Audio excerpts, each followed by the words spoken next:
दोस्तों, स्वागत आपका अमेजिंग ऑडियो बुक में।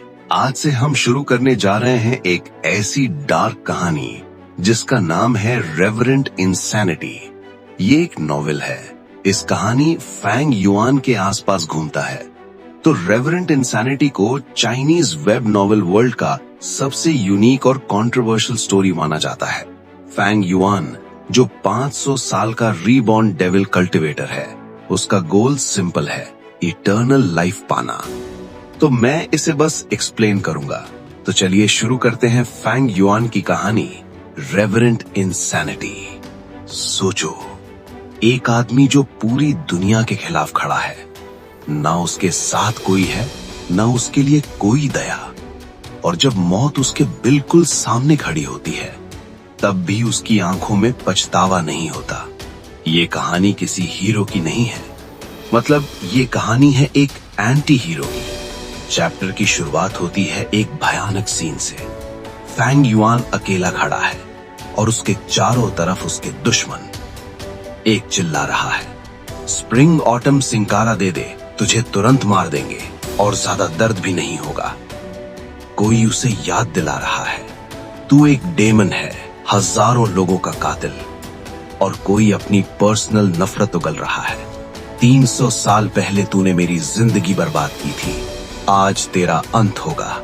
यहाँ ऑथर हमें तुरंत एक बात समझा देता है, फैंग युआन कोई गलती से विलन बना हुआ आदमी नहीं है। उसने जानबूझकर डेमन का रास्ता चुना था, पावर के लिए, लॉन्जेविटी के लिए, और अपने गोल के लिए उसने हर रूल तोड़ दिया। इसलिए यहाँ कोई गलतफहमी नहीं है, सब जानते हैं कि फैंग युआन खतरनाक है। फैंग युआन के कपड़े फटे हुए थे, उसका शरीर खून से भीगा हुआ था, जख्मों से खून टपक रहा था और जमीन पर एक लाल तालाब बन चुका था। वो खड़ा था सिर्फ अपनी इच्छा शक्ति के बल पर। फिर भी उसके चेहरे पर डर नहीं था।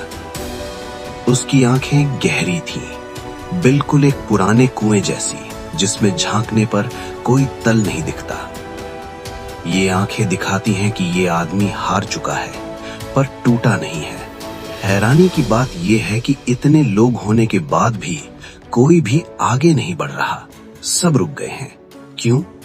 क्योंकि ये फैंग युआन है, 500 साल जीने वाला डेमन, जो मरने से पहले अपना आखिरी वार कभी भी कर सकता है। 6 घंटे ये कन्फ्रंटेशन चलता रहता है। सूरज धीरे धीरे ढलने लगता है, शाम का लाल रंग पहाड़ पर फैल जाता है। ऐसा लगता है जैसे पूरी जगह जल रही हो। तब फैंग युआन पहली बार हिलता है। सब लोग तुरंत पीछे हट जाते हैं। वो धीरे से सूरज की तरफ देखता है और हंसने लगता है। वो एक कविता बोलता है, जिंदगी, सफलता और असफलता के बारे में। वो सोचता है, मैं हार गया, पर उसके दिल में कोई अफसोस नहीं।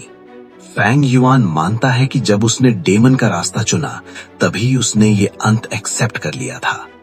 और फिर उसके मन में एक सोच आती है, अगर स्प्रिंग ऑटम सिंकाड़ा काम कर गई, तो अगले जन्म में भी मैं डेमन ही रहूंगा। और वो जोर से हंस पड़ता है।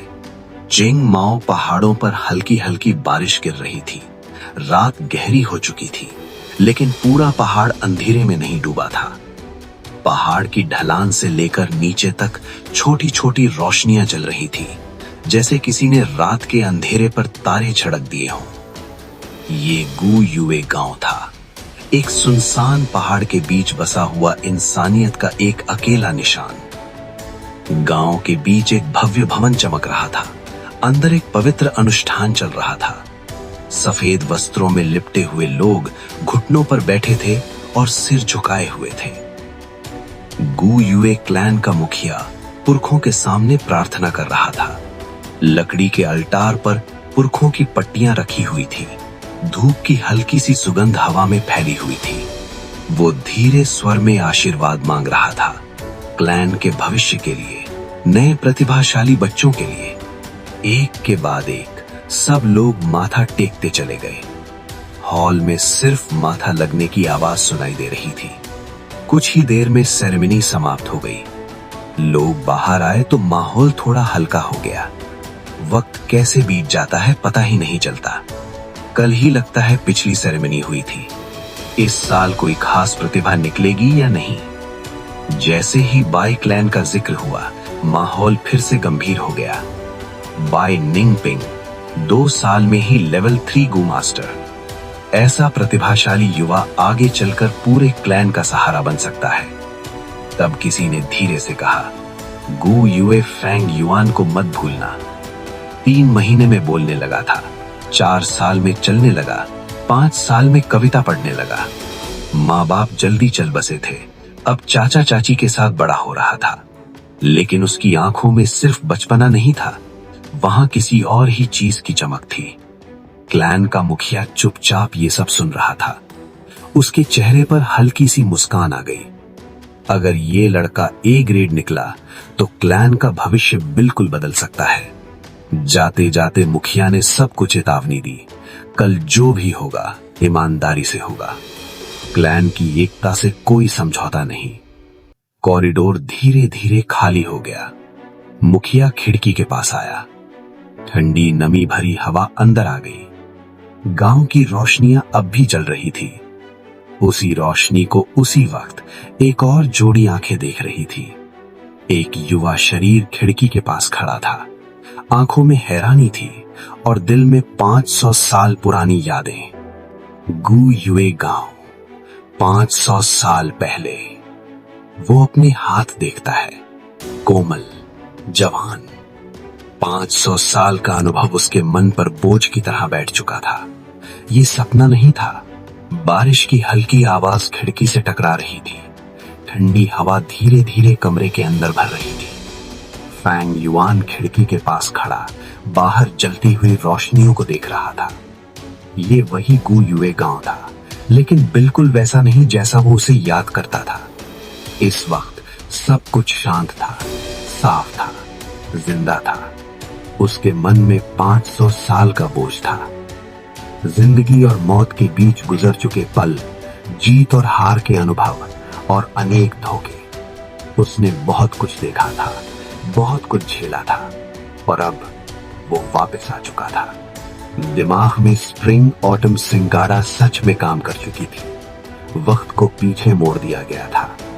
उसने अपनी उंगलियों को धीरे से बंद किया। हाथ कोमल थे, जैसे किसी युवा के होते हैं, लेकिन उसकी आंखों में बचपना नहीं था। वहां सिर्फ निश्चय था। पिछली जिंदगी में उसने दया दिखाई थी और उस दया की कीमत चुकाई थी। इस बार वो गलती दोबारा नहीं दोहराएगा। इस बार हर कदम सोच समझ कर होगा। हर फैसला सिर्फ फायदे और नुकसान पर आधारित होगा। दुनिया उसे डेमन कहे या कुछ और, उसके लिए मतलब सिर्फ एक था, जिंदा रहना। और जिंदा रहने के लिए उसे सबसे पहले इस गांव में अपनी जगह बनानी होगी। कल सेरेमनी होगी, वहीं से सब कुछ शुरू होगा। बारिश धीरे धीरे कम हो रही थी। रात गहरी होती जा रही थी और गू युए गांव के बीच एक युवा शरीर शांत खड़ा था, जिसके दिल में 500 साल पुराना डीमन सांस ले रहा था।